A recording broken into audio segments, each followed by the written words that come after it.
X-Files on television and listening to Coast to Coast. Yeah, yeah. And so the world of science is actually not so monolithic. There is an element there. There is a conservative, reactionary element there, old fogies who have these very strict materialistic ideas, and they keep ranting and raving about that.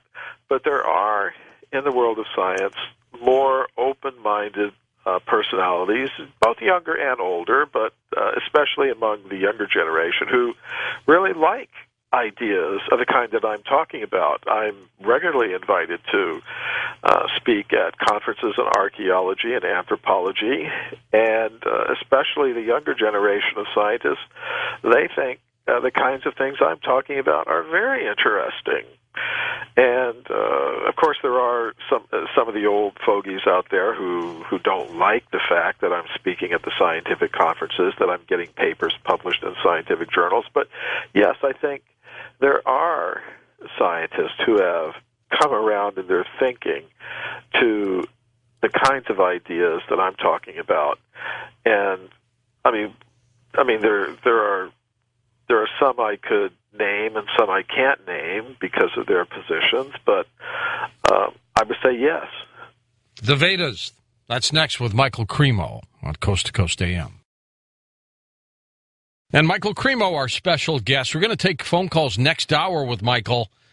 I've got lots more to ask him when we come right back. And welcome back. We're with Michael Cremo. Michael, let's talk about the Vedas, if we can. Explain what they are. The Vedas are the ancient Sanskrit writings of India. Veda is a Sanskrit word. It means knowledge. So there are different kinds of Vedas that deal with different topics. I've concentrated on the Puranas, which are the histories, and they tell of human civilizations that have existed on Earth for hundreds of millions of years. And they also explain that humans are not just chemical machines. We are beings of mind, matter, and consciousness, and we originally start out as beings of pure consciousness. Okay, now, in the Vedas, they talk about incredible flying machines. They talk about what could be a nuclear war. Let's get into that. Yes. There are two kinds of evidence about the past. One kind of evidence is the kind that we can dig out of the ground, the stones and bones. And the other kind of evidence is the records left by the ancient civilizations themselves. So the Puranas, which are the part of the Vedas that deal with human history, tell us that in the past, and even now, there are vimanas, which are spacecraft that are capable of traveling from planet to planet. And not only from planet to planet, but through the different levels of the cosmos. There are different kinds of vimanas. Some travel on what we could call the terrestrial level, the level of ordinary matter, where we find ourselves now. Then there are vimanas, or spacecraft, that can travel up into the more subtle level of the cosmos, the level of the more subtle and intellectual energies. And then there are those that can go all the way up to the level of pure consciousness or spirit. And these are described in great detail in these very ancient writings, and they're really quite amazing. These ancient writings also describe weapons that resemble our modern atomic weapons. They were called brahmastras, and the descriptions of them resemble the explosions of modern nuclear weapons. Actually, Robert Oppenheimer, who was the physicist in charge of the Manhattan Project, which developed the atomic bomb in the United States during World War II, was also a student of the ancient Sanskrit writings of India. So when the first atomic bomb was tested at Alamogordo in New Mexico, it let off this huge flash of light. And when Oppenheimer experienced that, he began reciting verses from the ancient Sanskrit writings of India, which describe how the light is like that of millions of suns all put together, which was a perfect description of the atomic blast that he witnessed. And the ancient Sanskrit writings also speak of calculating time according to the movement of atoms, which is something we've just recently rediscovered how to do. You can buy atomic clocks, for example, that set themselves according to the atomic clock that's kept here in the United States. So these writings also gave very detailed descriptions of the development of the embryo in the womb, which is knowledge that didn't really come to the attention of Western scientists until the 16th or 17th century when they developed microscopes. So these books contain some very, very amazing descriptions of the achievements of these ancient civilizations who had an understanding not just of how matter works, but how the subtle mind works. There are also descriptions of how to acquire various mystic powers, such as Dur-Darshan, the ability to see at a distance, Dur-Shravana, the ability to hear things that are happening at a great distance. I think a lot of our technology today that we're inventing are just our attempts to recreate things that these ancient civilizations were able to do. You know, the cases, again, that we talked about, the spheres and issues like that are truly mind-boggling. There've got to be some more. Well, yes. One of the most fascinating cases for me has always been the California gold mine discoveries. We had miners going into the gold mines in California during the gold rush days in the 19th century, and deep inside these tunnels, they were finding human skeletons, human artifacts, and these were collected and reported to the scientific world by Dr. J.D. Whitney, who was the chief government geologist of California. His reports were published by Harvard University, so we're not talking about some marginal person. But we don't hear very much about these discoveries today because of the knowledge filtering process that operates in the world of science. There was another scientist at the time of Whitney. His name was William Holmes. He was an anthropologist working at the Smithsonian Institution, and he said if Dr. Whitney had understood the theory of human evolution, he wouldn't have published these reports, which showed evidence for humans existing 50 million years ago, at a time when most scientists today think there weren't even any apes or monkeys around at that time. So these are really pretty amazing discoveries, and what I found even more amazing was a few years ago, Bill Cote, who's a television producer in New York, came to me, and he wanted me to participate in a television special that he was producing for NBC called The Mysterious Origins of Man. Yeah. And I told him about this case. So he went to the Museum of Anthropology at the University of California at Berkeley because I knew some of the artifacts were still there. But, they refused to allow him to film them. It was really amazing. They're not even shown to the public, but they're still there in that museum. And somehow or other, we were able to find some photographs that Dr. Whitney took of these objects in the 19th century, and those were used for this television special, The Mysterious Origins of Man. But it was really interesting. Scientists in the United States tried to stop NBC from showing that program. And when they were unsuccessful, they went to the FCC, the Federal Communications Commission, and tried to get the FCC to investigate and censure NBC for having, and fine NBC even, for having shown that program. And I'm happy to say the FCC didn't do any of that. But, it was interesting that happened. And I should say that just recently there's been a re-release on DVD of that television special with a lot of outtakes, like interviews of me that didn't make it into the television program and things like that.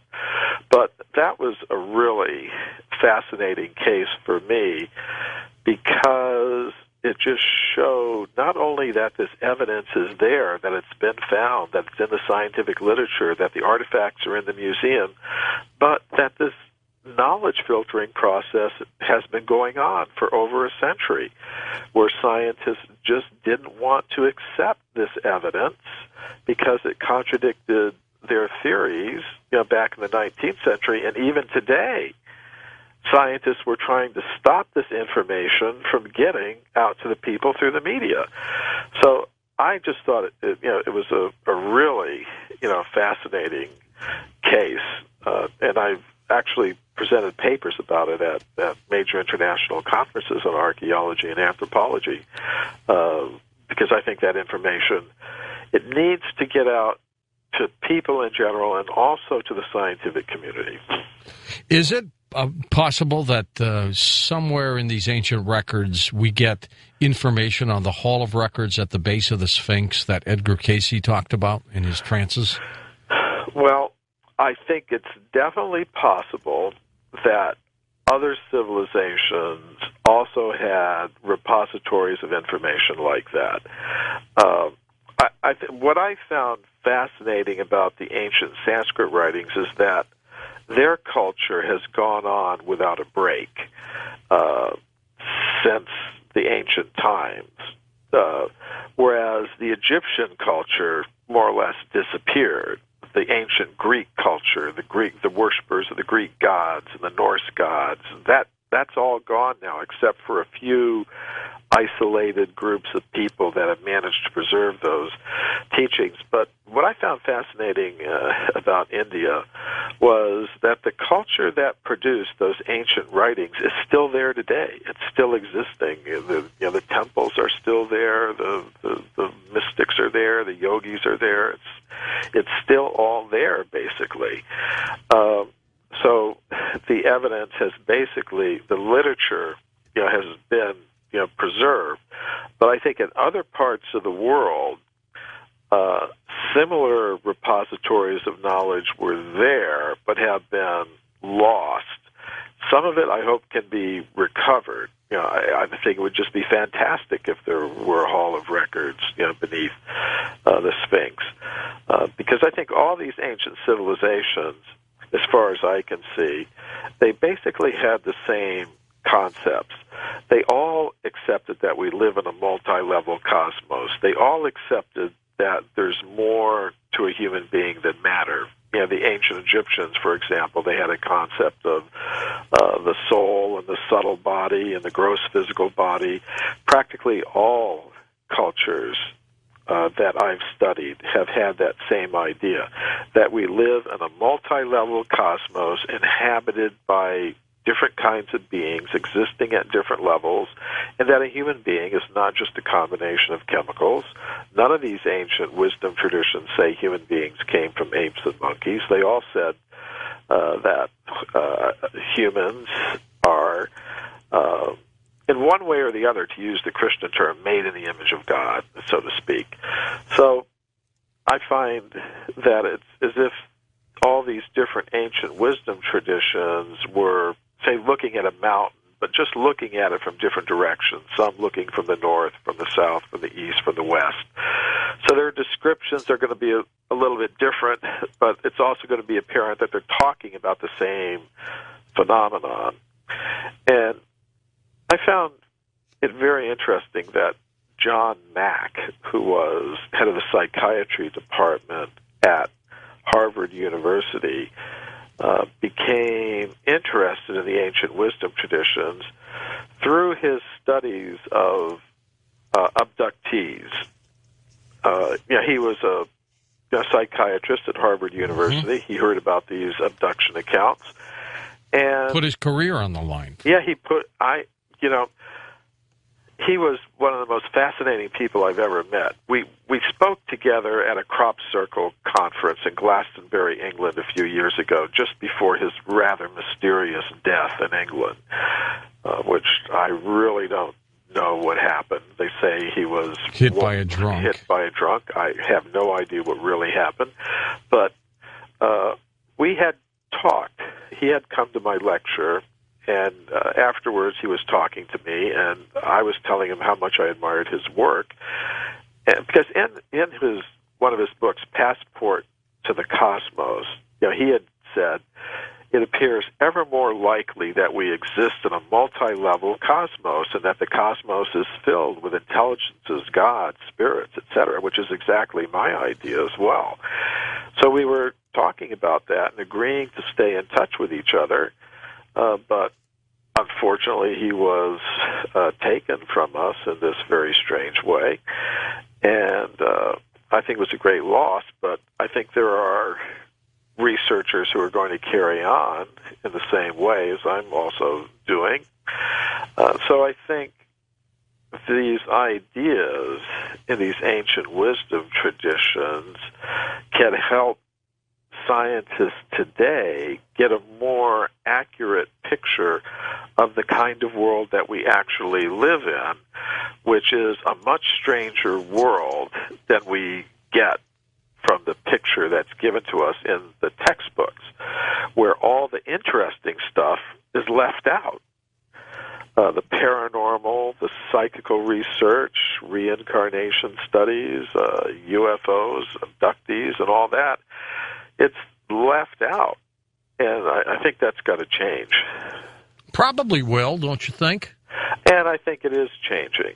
I think gradually it is changing, because I think many scientists really believe in these things, but they're afraid to say it. I mean, I had an experience some years ago. I was invited to speak at the Department of Nuclear Physics at the main science university in Budapest in Hungary.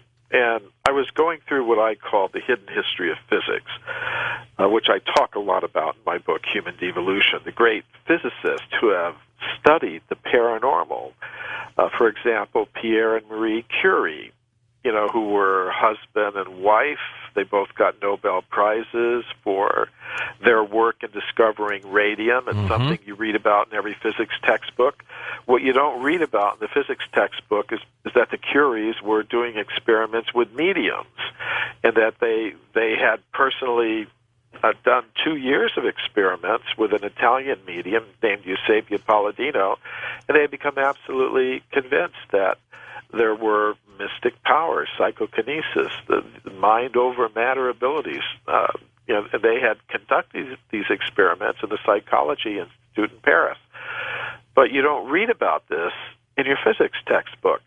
So I went through this and many other cases like that with an audience of about 100 physicists and students of physics, graduate students of physics, and I wondered, well, what are they going to say? So later, one of the physicists came up to me, and he said, by day I do plasma physics. I study the physics of superheated gases. He said, but privately, I'm doing some experiments in telepathy.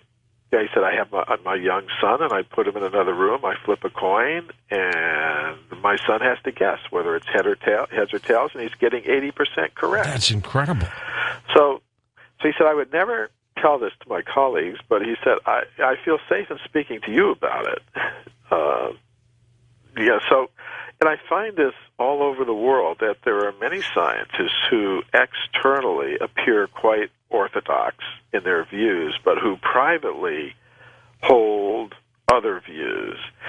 And I think that's something that really can't go on for too much longer.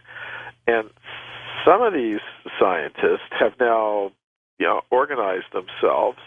For example, in this country, we have the Institute for Noetic Sciences that was set up by one of our astronauts, Edgar Mitchell, right, to investigate, some of these out of bounds topics.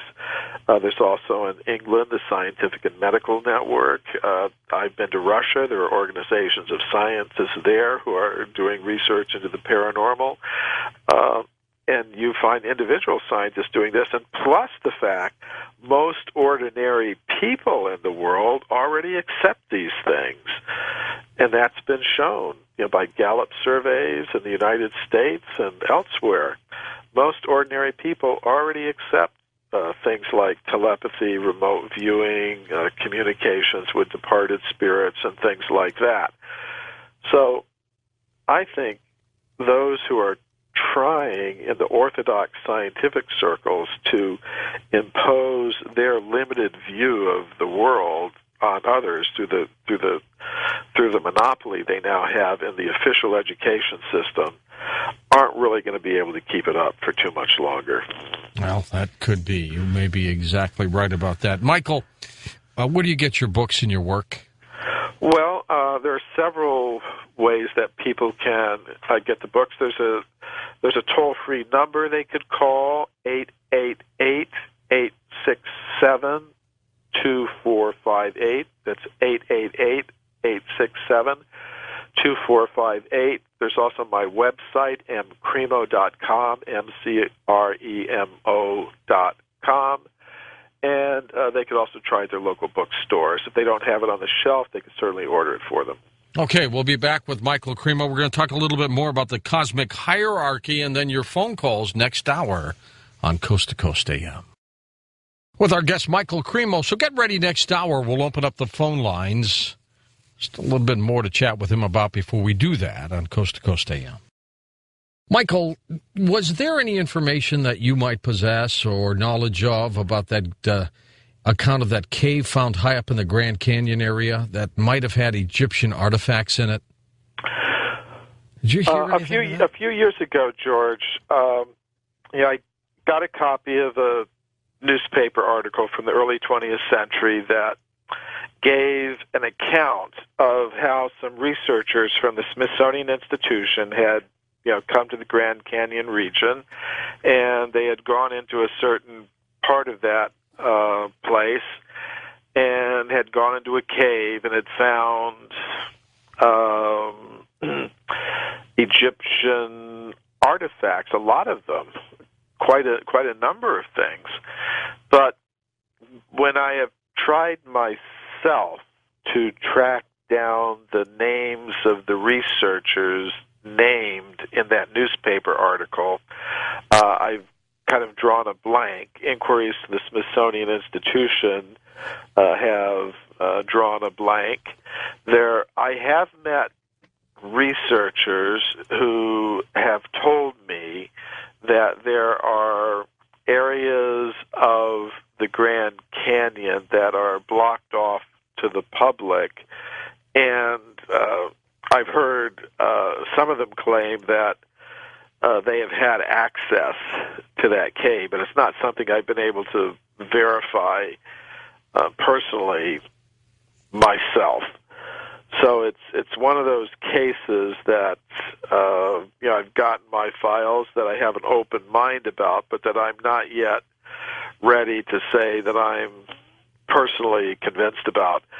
When I'm dealing with archaeological evidence, as much as possible, I try to verify the evidence myself. For example, those California gold mine discoveries that I was talking about, I mentioned how the television producer Bill Cote had not been allowed to see them.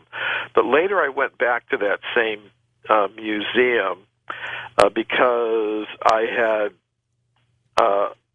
gotten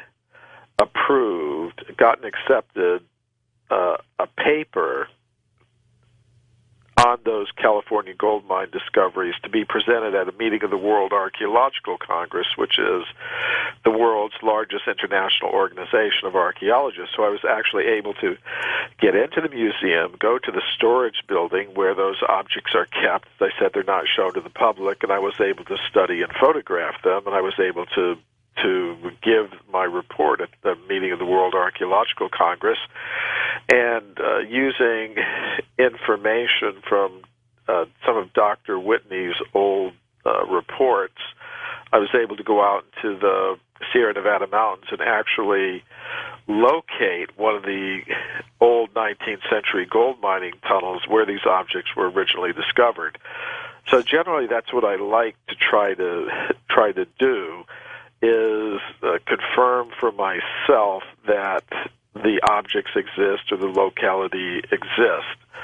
So that case from the Grand Canyon that you're talking about, yes, I'm aware of it. Yes, I have looked into it, but I haven't gotten to the point where I've been able to verify these things myself. I'm told, too, they might have found mummies there, shrines, all kinds of things. Yes, those things are mentioned in that newspaper article. That's correct. It might have been 1909. It's around that sometime early 20th century. I don't have it right here in front of me, so I can't give you the exact date on it. But yes, it was from the early 20th century. Do you believe, because I think the Hopi Indians might have been descendants of Egyptians for some reason? What do you think of that? I don't know about that personally. I think the idea that there have been contacts among the different civilization centers in the world is something that I find credible. I find it credible that there could have been contact between the Egyptian civilization and the Americas in ancient times. I find that a credible idea. And also, there are apparently some reverse contacts as well. There are some who claim that they have been able to find in Egyptian mummies and things like that evidence of some remains of American-type plants like tobacco and cocoa. Mm-hmm. It's very controversial. There are some scientists who will poo-poo the evidence. And Didn't they also have corn in some of those sarcophaguses? Yes, I mean, that's another idea, is that corn is considered to be something that arose in Central America, South America, and that it wasn't present in the Old World until after the time of Columbus. However, there are temples in India that have carvings of gods and goddesses holding ears of corn. You can count the kernels on the corn. You can see that they're arrayed. The kernels are arrayed in an irregular fashion, like you see on an ear of corn. And these temple carvings are older than the time of Columbus. They go back hundreds of years before Columbus. So there are evidences like that show that the civilizations in the Old World were in contact with what we call the New World before the time of Columbus. George Carver is an archaeologist who's examined that in quite some detail, and there's some others as well. Michael, let's talk about cosmic hierarchy here before we get to the top of the hour. Again, kind of outline that concept for me. Well, it appears that we are not alone in the universe. We're part of a whole cosmic hierarchy of beings. To me, it appears that the universe is divided, or the cosmos is divided into three basic levels, which can be subdivided into further levels. But basically, there is a level of ordinary matter, which is where we find ourselves now. Beyond that, there is a level of the cosmos dominated by more subtle mental and intellectual energies. It's inhabited by beings adapted to the conditions there. And people have had different names for these beings. They've called them gods, goddesses, astral beings, angels, many different names for them. Then beyond that, I think there's a level of the cosmos dominated by pure consciousness, and that's where we originally come from, I believe. Now, some will ask, well, first of all, I should point out that this is something that you can find in practically every wisdom tradition of the world, if you look at their writings. In my book, Human Devolution, I have a chapter called The Cross-Cultural Study of Cosmologies, where I look at 25 or 30 different cultures, widely separated in time and space, that all have this same concept, that we exist in a multi-level cosmos inhabited by beings at the different levels. Now, some people, scientists and others, will tell me, well, it's very interesting that these ancient books of knowledge talk about that, but what kind of evidence is there today that we can see that would lead us to believe, we exist in a multi-level cosmos with beings existing at different levels and things of that? And I think there are 5 or 6 different categories of evidence that would suggest that. One is communications that people living on our level, humans living on Earth, receive from spirits of departed humans.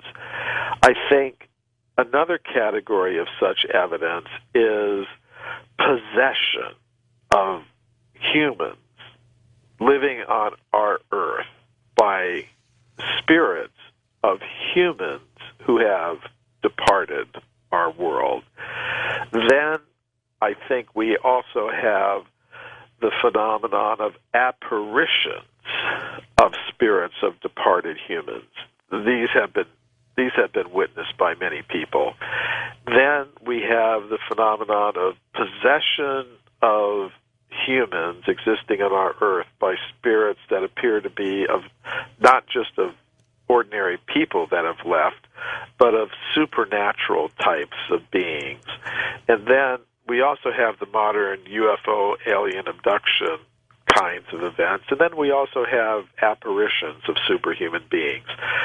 And these have been reported by many people. For example, there's a case of spirit possession that was mentioned in a textbook of psychology written by William James, the father of modern psychology. It's called The Watseka Wonder. It's about a girl who took birth in a family living in the town of Watseka in the state of Illinois in the 19th century. Her name was Lorancy Venom. And she lived a quite ordinary life until one day she started going into trance states. And in these trance states, she encountered spirits of different departed humans. And one of them was a girl, the spirit of a girl named Mary Roth. And she said, I'd like to come and visit my parents and visit my family. And after that happened, then this girl, Lorancy Venom, she no longer felt at home with her own family. She didn't recognize them anymore. So some of her family members went and found this Roth family, and they brought the members of this Roth family to the Venom house. When Lorancy, the girl, saw them coming up to the house, she immediately recognized them. That's my mother, that's my sister, that's my father. So both families agreed that Lorancy should go and live with the Roth family. And she did that for several months. And she behaved perfectly like their daughter. She displayed intimate knowledge of confidential details of the family history that would have only been known to this girl, Mary Roth. So she went on like that for several months until again she started going into trance states. And the spirit of Mary Roth said, okay, now I've seen my family, I'm going to go back to where I was.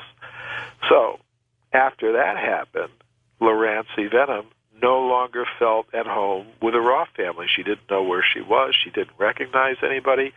So both families agreed she should go back to her original family.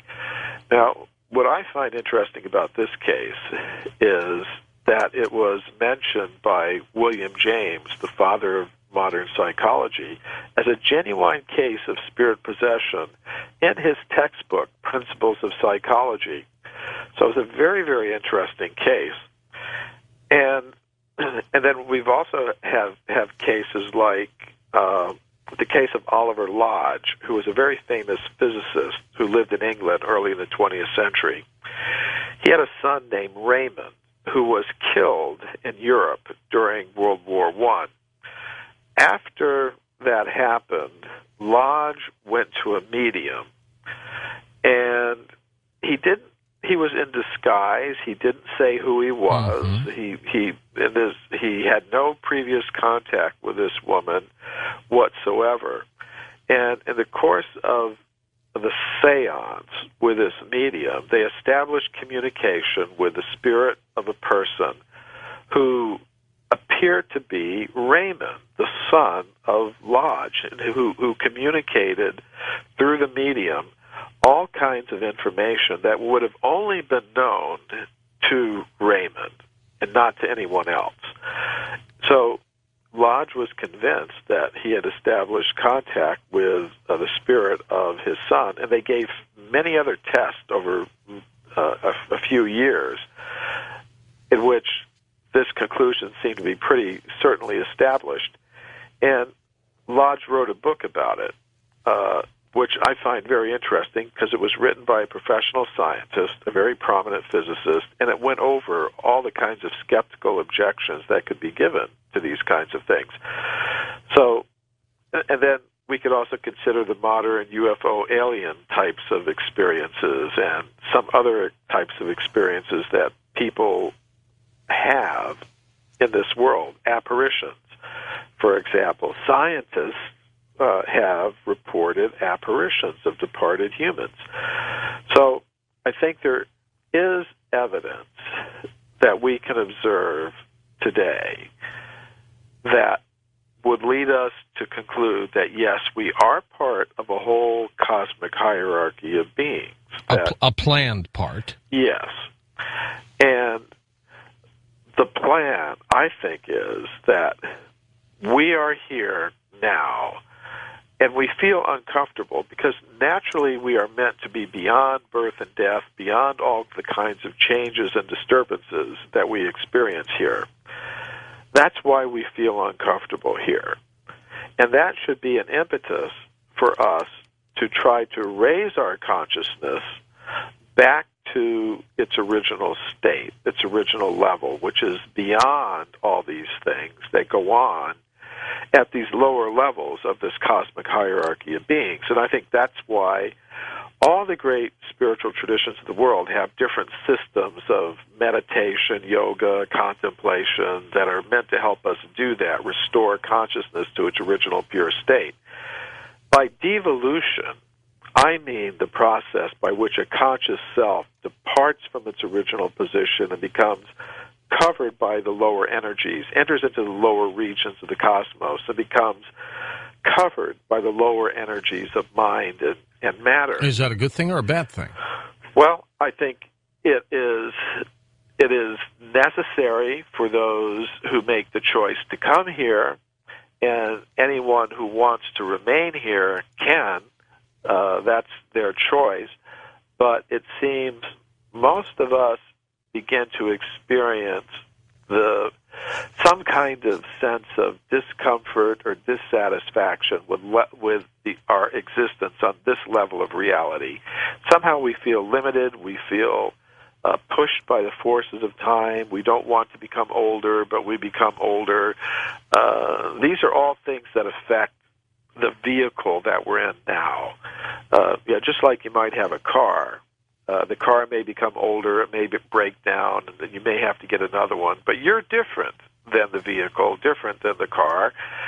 So similarly, I think as conscious selves, we're different than the material bodies that we are now finding ourselves in with all their limitations and discomforts and dissatisfactions.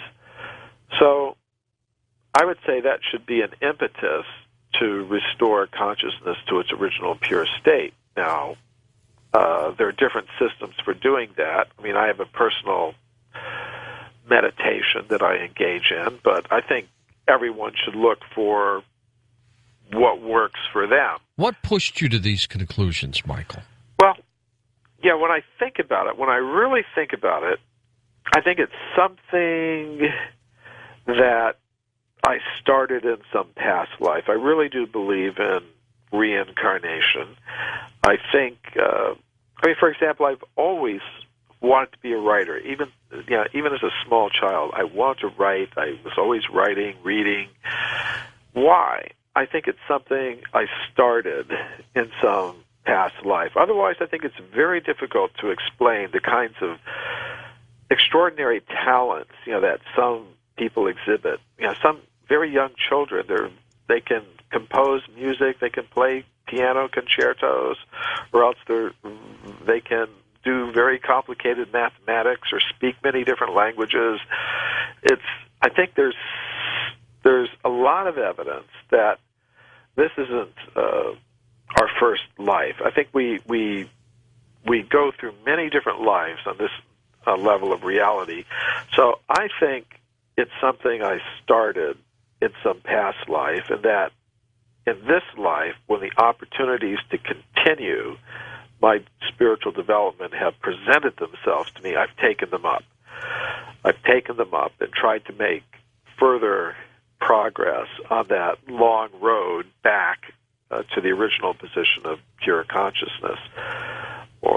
And one thing we see about consciousness is individual and personal, and that suggests to me there's a source of all conscious beings that's also individual and personal. So on that level of pure consciousness, it's not that we would just merge into oneness. We'd all still remain individuals, but we'd exist in harmony with each other and with the source of all conscious beings. And I think that's what we really want in this world. We want to get over all the things that divide us and draw us into conflict and competition. Michael Cremo, Lynn McTaggart would call this the force. We'll be back with Michael Cremo and your phone calls in just a moment on Coast to Coast AM. The hour you've been waiting for, a discussion with Michael Cremo with your phone calls. That's all next on Coast to Coast AM. And welcome back to Coast. I'm George Norrie, Michael Cremo, our special guest, and your phone calls as well. Michael, what's next for you? I know I ran into you in San Jose. How many conferences are you going on? Well, the next thing I have up is an Earth Transformation Conference that's being held on the Big Island in Hawaii in May. And then after that, in late June, early July, I'll be speaking at the World Archeological Congress meetings in Dublin, Ireland. The World Archeological Congress is the world's largest international organization of archaeologists, so I'll be presenting 2 papers at that conference. You know, I've got my scientific audience, and then I've got my general public kind of audience, and I try to stay in touch with both of them. Later in the year, I'll be doing another lecture tour of Russia. I caused such a big stir there, they want me to come back, so we'll see what happens with that. All right, to the phones we go. We'll go to our first-time caller line. You're on the air with us. Hi there.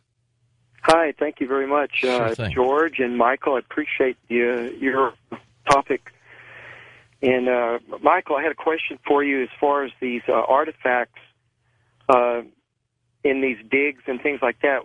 What type of radiometric dating method was used to determine the age of the find? It depends on how old they are. A lot of people are familiar with the radiocarbon method, carbon-14 method, but that only works back about 50,000 to 100,000 years, and most of the things I'm talking about are far older than that. We're talking about things that go back millions of years. So when you get back that far in time, there aren't any methods that you could use that could directly date the artifacts or bones themselves. You know, for example, if today scientists find a dinosaur bone, there's nothing that they can use to date the bone itself. It's too old. So what they have to do is they have to use methods that will date the age of the layer of the rock in which the bone is found. So when you get back to millions of years, that's what you have to do. So what I have relied on is modern geological reports about the ages of the formations in which these very ancient footprints or human bones or human artifacts are found. And these may include the potassium-argon method, which is used for dating volcanic deposits, for example.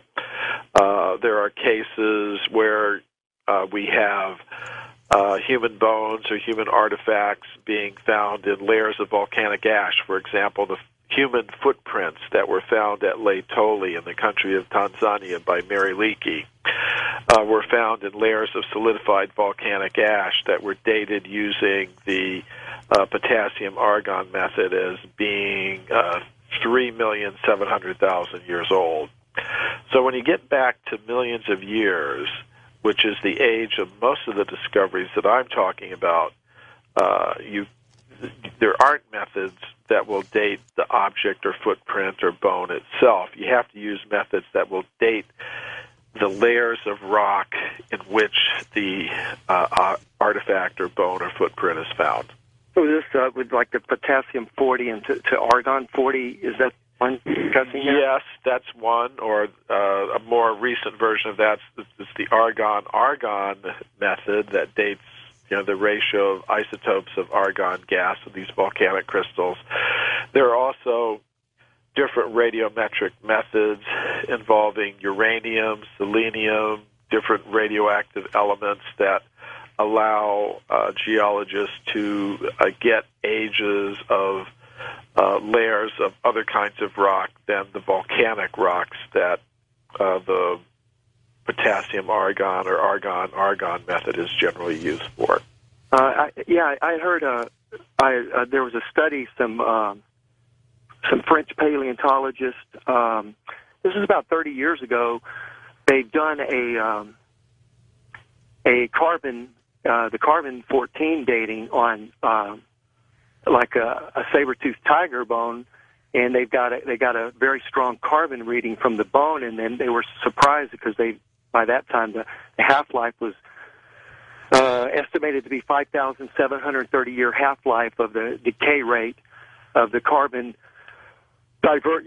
decaying back by a beta decay process back to nitrogen-14 originally, where it was formed in the upper atmosphere. But they were surprised by that finding, so they then proceeded to do a test on 15,000 fossils, including dinosaur fossils, and they've got carbon-14 readings from every one of these finds, up to 15,000 fossils that they measured with very strong carbon-14 ratings, and they were just amazed at the findings because up to beyond the 40 to 50,000 year range. After that, there would be no carbon left that would give any measurable reading, but they had found very strong readings in all these bones, and then they also determining the Nobel Prize winner, Dr. Libby, in 1945, that came up with the method of dating the rocks, the bones through the carbon-14, is a 25%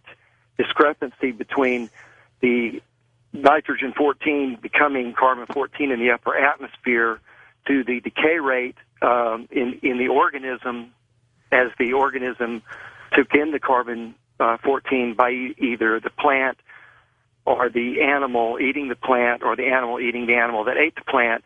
Then once the animal died, it stopped taking in the carbon-14, and it began to decay back into the nitrogen-14. That's how the method works. But what would you think about that? Where they got? Well, here's what I'd say about that. In the work that I'm trying to do, it doesn't necessarily depend on me accepting the dating methods as accurate. What I'm doing is I'm putting questions to scientists who accept the Darwinian theory of evolution. And my question is this: according to methods that you consider reliable, the age of this formation is so and so many millions of years. So how do you explain the presence in these layers of rock of this human bone or this human artifact or this human footprint? Now, you have to have some framework for discussion. So the framework for discussion that I'm using is the methods that these scientists who accept the Darwinian theory of evolution consider accurate. Radiocarbon dating, potassium-argon dating, uranium series dating, so on and so forth. So my question to them is, all right, how do you explain the presence of these human bones, human artifacts, or human footprints in layers of rock that, according to methods you consider reliable, are so and so many millions of years old? So either they have to admit that their dating methods are completely inaccurate, which means they can't say how old anything is, which means they can't arrange things in any kind of sequence, which means they can't support their theories. Or they have to admit that their theories are wrong. So either way, I win. And my method of argument doesn't depend on me accepting their dating methods as accurate. Now, I tend to think that the dating methods are based on some kind of sound principles, the known rates of decay of radioactive elements. And I would say that in any particular case, the methods could be wrong because of, for example, of contamination of samples. It may be possible that, say if you have a human bone that's really 5 million years old, and you do a radiocarbon test on it, and it shows the presence of some carbon-14 in it. Well, that would mean the bone would have to be less than 100,000 years old for it to show any carbon-14 in it whatsoever. So how could that happen?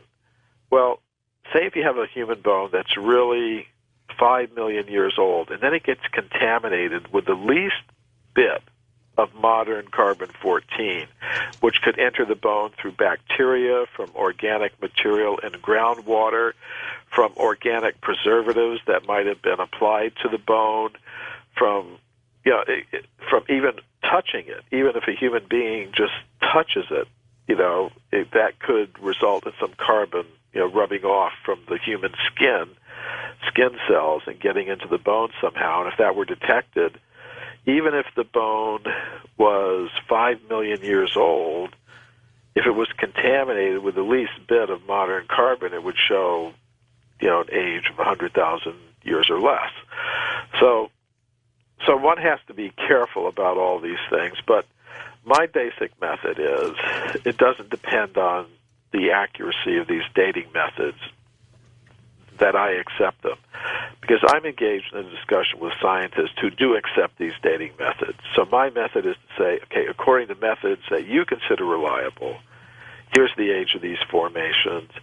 Then my question is, how do you explain the presence of this human bone, this human artifact, or this human footprint in those layers of rock that, according to your dating methods, are tens of millions or even hundreds of millions of years old? Either they have to say their dating methods are wrong, which is fine with me, or they have to admit their theory of evolution is wrong. Either way, I win. Let's go west of the Rockies, Chula Vista. Ken, you're on the air with us. Hi there. Hey, George, I want to congratulate you on your choice of guest tonight, and Michael Cremo, I want to congratulate you on your seminal work, Forbidden Archeology. Thank you. It is, one day you will be recognized, I hope, for the great contribution that you've made. I just wanted to comment on a point you were making earlier about Darwin and the essentially religious nature of the theory of organic evolution. And its singular impermeability to facts.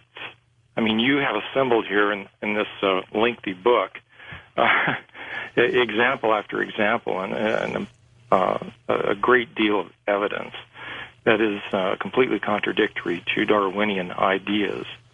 And it's amazing, I think, to look at what you've done in your book in the light of history, because it was certainly known to Darwin himself before he wrote The Origin that his system, his theory, was already contradicted by known facts.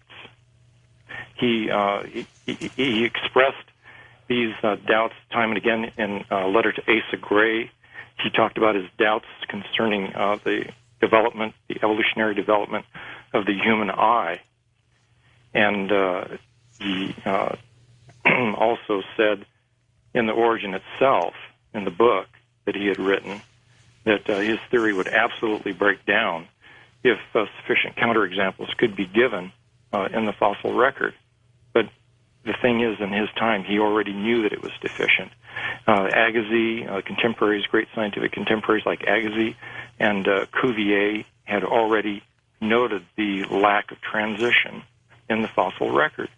The kinds of fossils that Darwin's theory predicted were simply not there. And it was already apparent in Darwin's day that they were not going to be found. And the persistence of this theory in science is mystifying, because science is supposed to be objective, experimental, and Darwinians are anything but, as you have yourself experienced in your career. I mean, the people have rejected your ideas, mainstream geology, paleontology, biology, for no good reason other than the fact that they have a metaphysical, religious worldview dictated by this Darwinian outlook. Yes, I think you're absolutely right about that. The metaphysical worldview that they have, it involves a very strict materialism where you have only ordinary matter operating according to known physical laws, and they have made it a principle that you cannot invoke any kind of intelligent action, any kind of entities that are more subtle or that involve vital principles or consciousness existing apart from matter or anything like that. They've made that a rule, but that's sort of something that's come about very recently in science. If you trace the history of science back to the time of Darwin and before, even in the West, there were many scientists who, even at the time of Darwin, were invoking different kinds of Platonic principles of forms existing at higher levels that are reflected in ordinary matter, or they had ideas about life that involve vital principles, subtle principles, consciousness existing apart from matter, things like that. But what happened was that in sometime between the time of Darwin and World War I, basically, science changed very radically. And what they did is they eliminated all of these other kinds of principles, vitalistic principles, consciousness, higher intelligences being involved in the production of life forms and things like that. And then they found, although Darwin himself really wasn't like that, they found Darwinism to be a very perfect vehicle for maintaining this very strict atheism and materialism in the world of science. And so that's what the world of science is today. But I think it's a modern myth that, say, science and religion, God and science are two different things. I mean, even Darwin mentioned the creator being involved in the origin of life in his book Origin of Species. So if you want to say you have to have a strict separation between God and science, then the first person we have to remove from the science curriculum would be Charles Darwin and his theory of evolution, because in his book Origin of Species he mixes God and science quite clearly. So, I mean, especially in the Origin of Species went through 6 editions, and from the second edition to the last edition, he mentions the creator with a capital C being involved in the origin of life. So I think he wasn't as strict as many of his followers today are in trying to make this strict separation between, God and science, religion and science, that's now been enshrined in laws and things like that.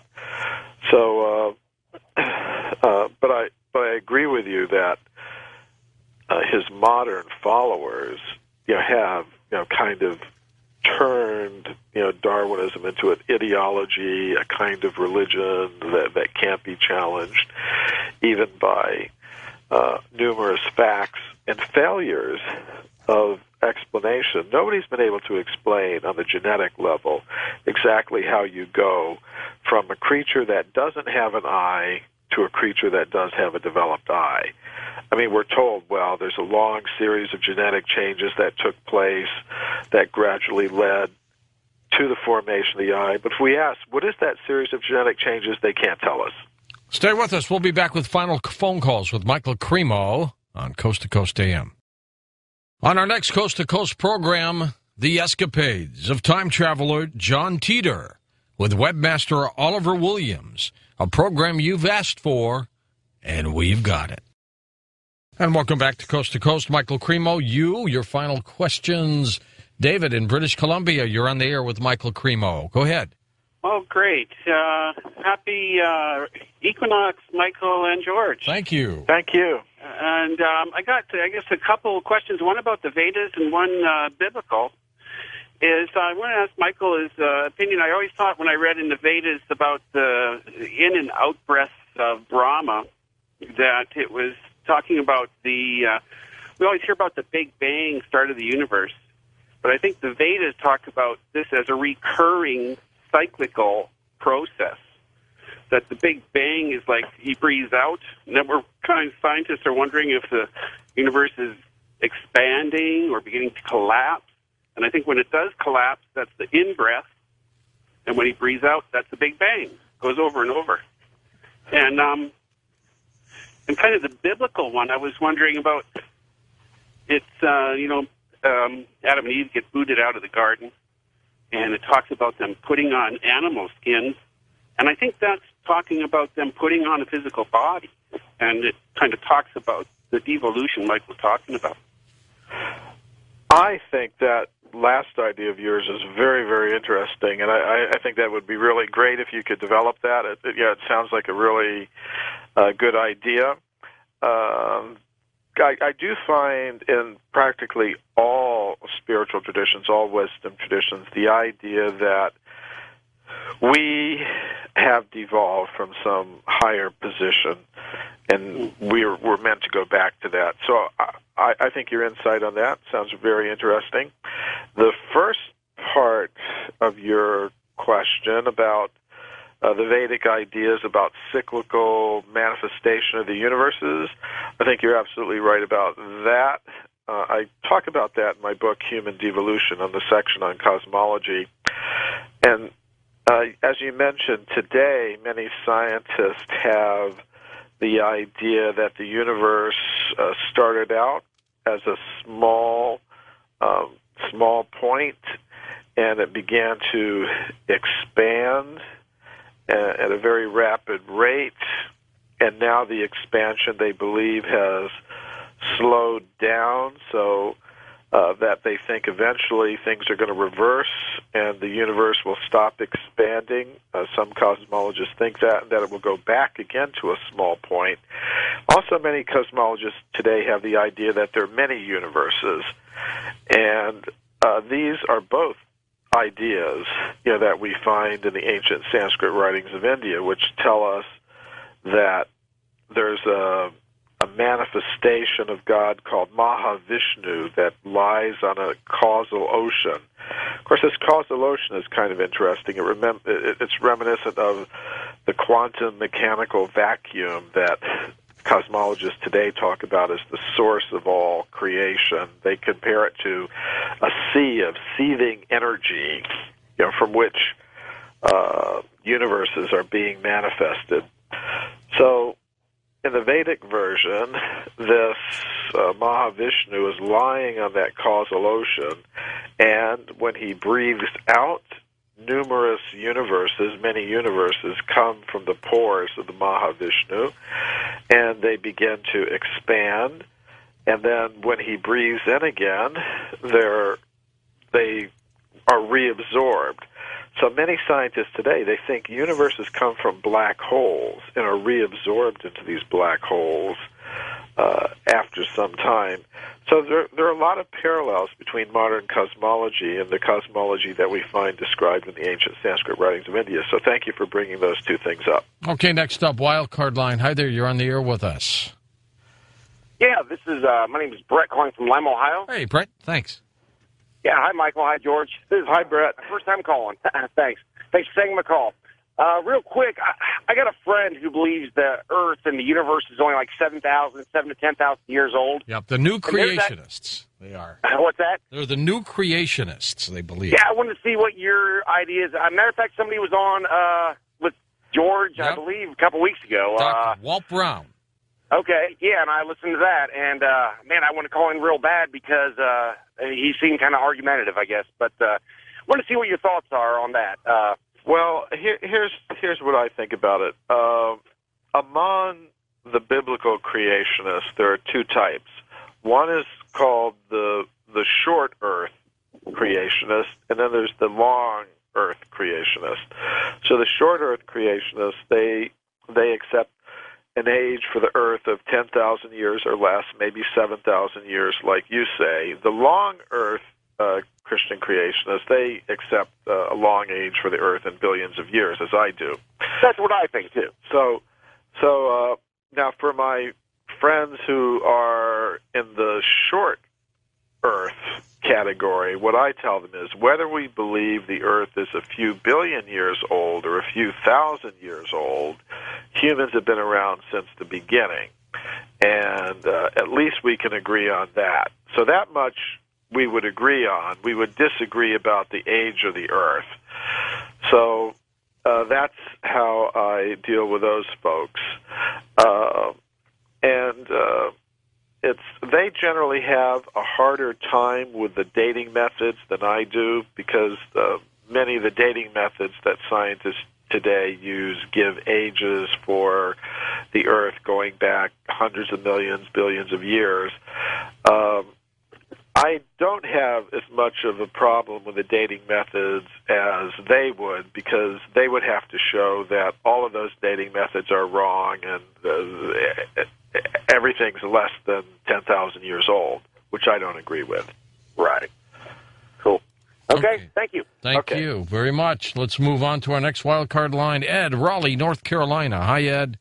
Yeah, I was wondering, I got two questions, and I was wondering if you could elaborate a little bit more on, you said that we've done this around 6 times, that man has been created and went into technology, then destroyed himself, and then we've done this 6 times, I guess?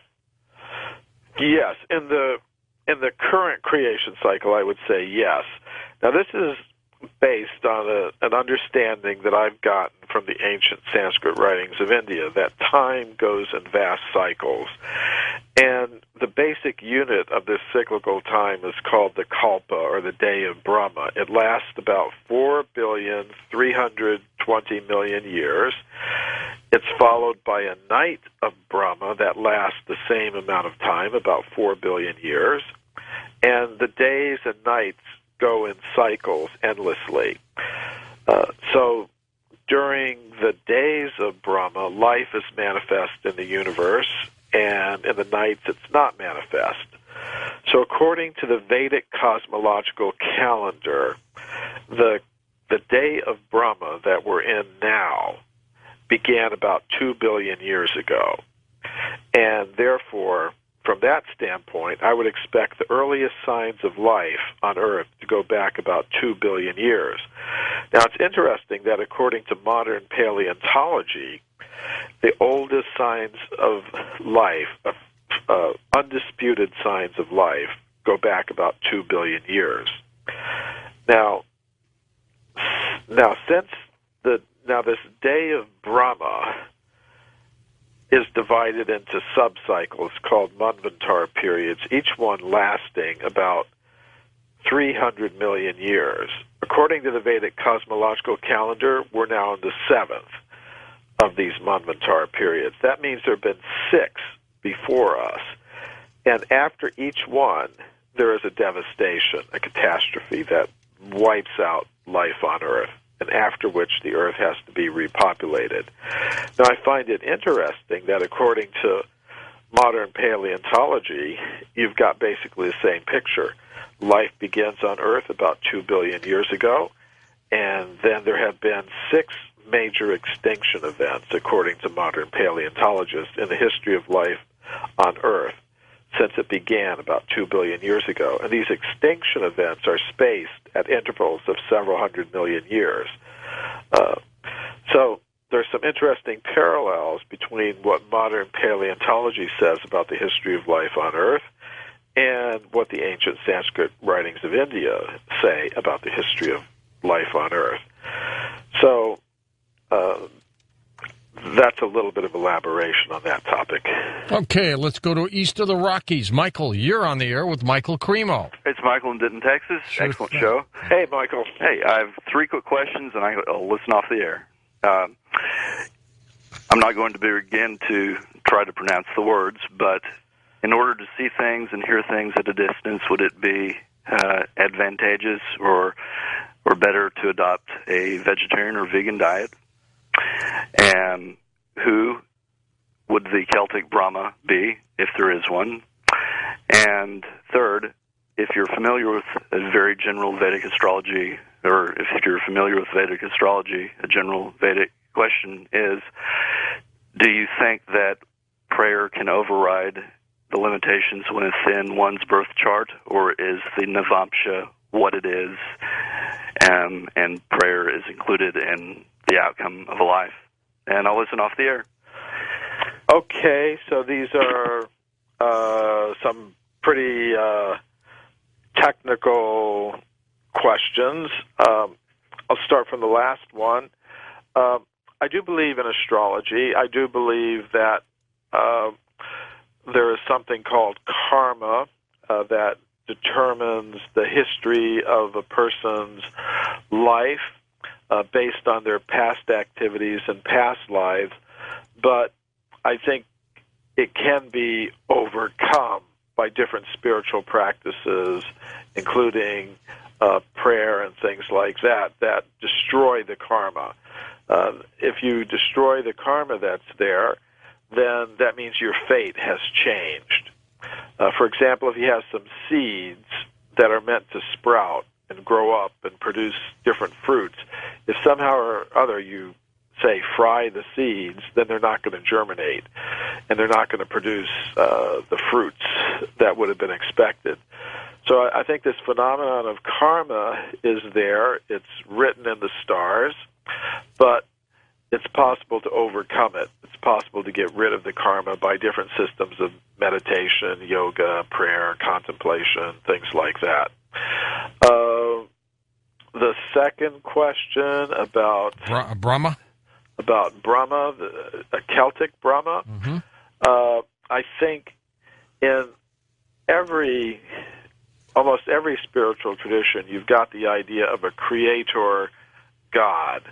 I don't know the one in the Celtic, what the exact name for that Celtic figure would be, but in the Australian Aboriginal tradition, they have it. In ancient Greek philosophy, they had it. Plato had the idea that there's a supreme God and then a demiurge, he called, who would be a creator God, because the supreme God really doesn't have too much to do with matter. So there would be some other creator God who has something to do with the structure of the universe and the origin of the life forms in it. And then going back to the first question, I wrote it down. But Vegan diet, or? Oh, okay. That would be whether developing paranormal powers would be helped by a vegan diet. I think, yes, putting oneself into a position where one is causing the least amount of violence to other living things as possible would be a way of sensitizing one's consciousness so that it would be able to experience these things. I think these are abilities that we all have. I can recall going to a conference where there was another speaker there. I spoke, and then Stephen Schwartz spoke.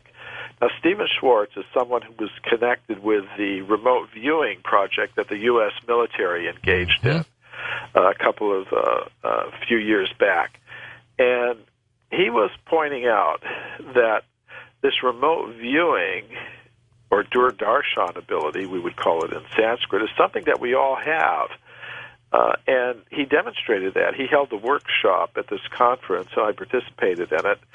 It was a remote viewing workshop. And what he did was, there were about 100 of us there, and he selected 3 people. He asked them to go in a car to any place they wanted in the city where we were, within a 15-minute driving radius.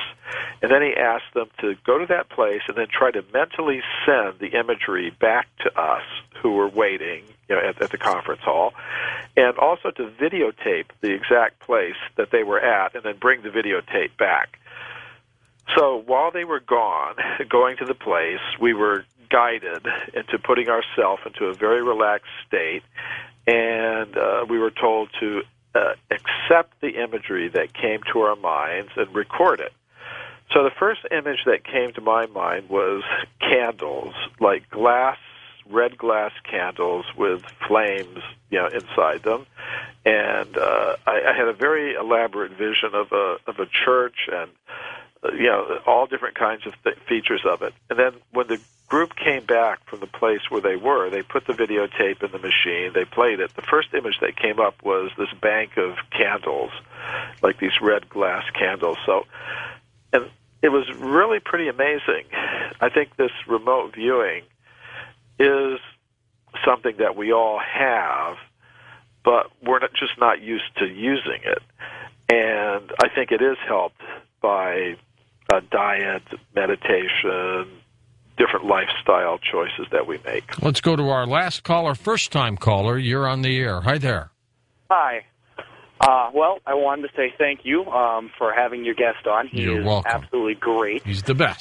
George, I also want to say thank you for being my companion. I just started a new job, and I listen to you every overnight shift. You help me immensely. Glad to be along the trip with you. Yes. So my question actually is, as far as Christianity goes, and the subject figure of Jesus, you had talked about, different almost planes of existence where, there's this, like a hierarchy, if that was how you put it. Where does, the figurehead of Jesus fit into that? Basically a man that could perform these miracles and could do all of these wonderful things, but yet he was still a man. 1 minute, Michael. I think he was a being that came from the higher level, originally pure consciousness, existing in harmony with the source of all conscious beings, who we could call God, if you like. And he descended to the lower levels of the cosmos to give us information about what our real home was and that we should go back there. And I think there are many avatars and bodhisattvas and others who have descended from those higher levels to give us these kinds of messages. Michael Cremo, my friend, thanks so much for being on the program. We'll talk to you next time. Thank you. And his work, of course, all linked up at coasttocoastam.com. Don't forget John Teeter on our next program. For Wayne Roberts, Dan Galante, Steve Carr, Tom Danheiser, Lisa Lyon, Lex Lonehood, Sean Ladesseur, Ross Mitchell, Ian Punnett, and Art Bell, I'm George Norrie, somewhere out there on Coast to Coast AM. We'll see you on our next edition. Until then, be safe.